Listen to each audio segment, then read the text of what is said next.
Stopping state violence at home and abroad. We can draw hope and inspiration from their struggle and use it to inform our activism today. When I started my book, Living for the City, I started it with a question, and I think many people do. And the question that I was interested in was, why Oakland? Why was Oakland home of the Black Panther Party? And I spent years, pretty much all of my youth, trying to answer that question. And so I thought I would talk briefly about the Panthers and the transformative movement that they embodied. But I think in the process of researching something and writing a book, you start with one question, and if you're lucky, you answer it. But it also raises a whole set of new questions, and that was really what I was left with when I finished my book.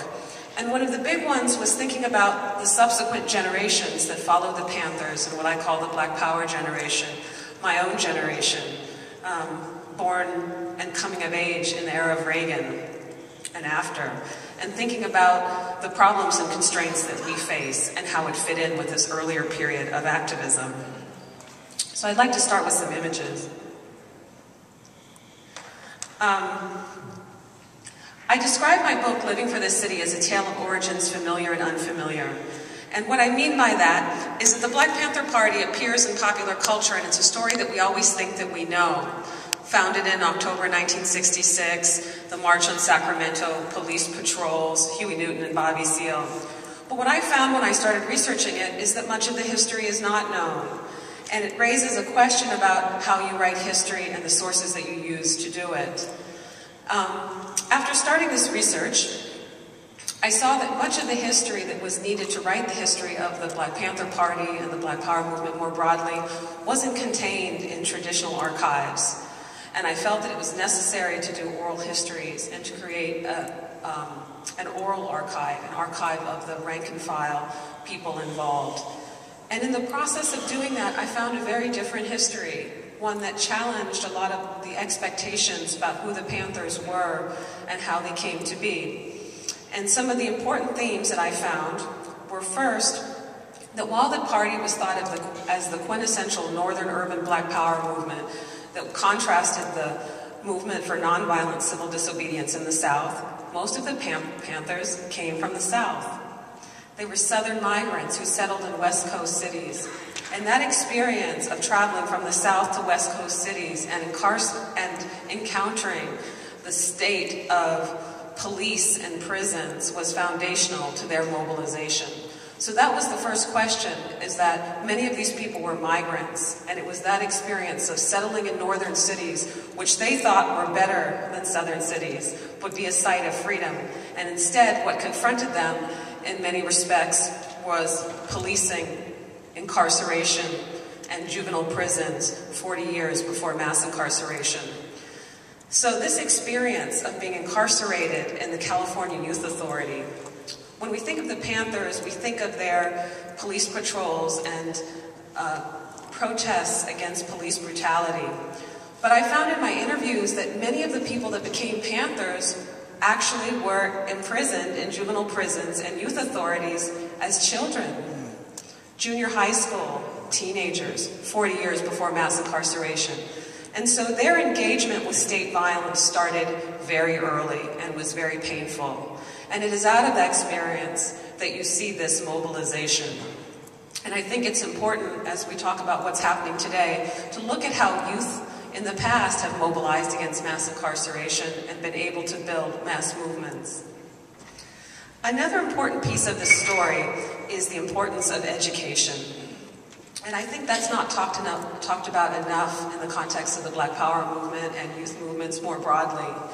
The Panthers are coming of age in the 1960s during the golden era of public education compared to today.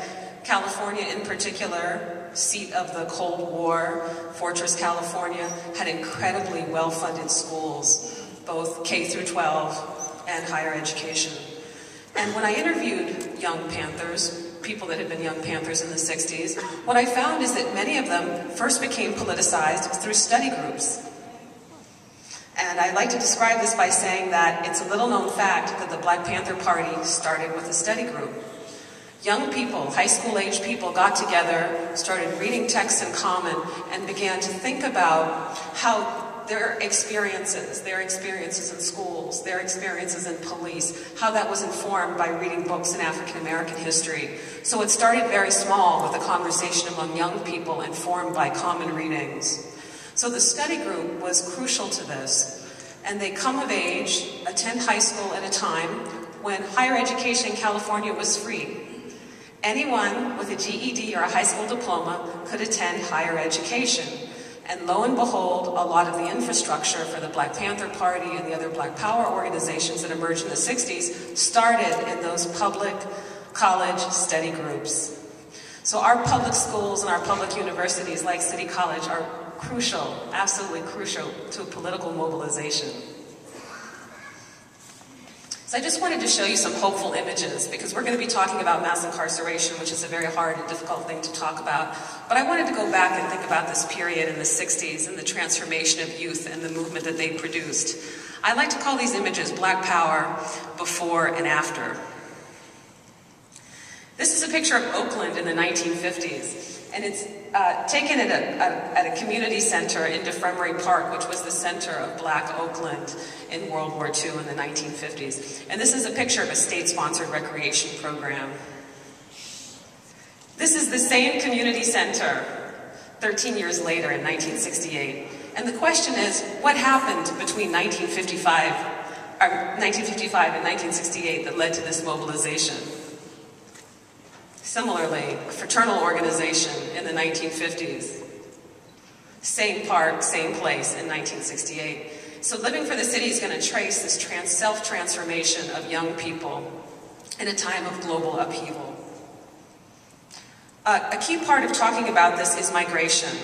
As large numbers of African Americans leave the South in the 1940s and 1950s, West Coast cities like Oakland and Seattle are going to have their first major Black population settlements. So the Panthers and the Black Power movement more generally takes place at a time that cities are developing Black majorities. And so part of Black Power were Black majorities of these populations from the South. We often don't think of this, but the civil rights movement is taking place as the majority of African Americans are urbanizing and relocating from the South to the North. So part of this is just a question of numbers, migrants settling in northern and western cities.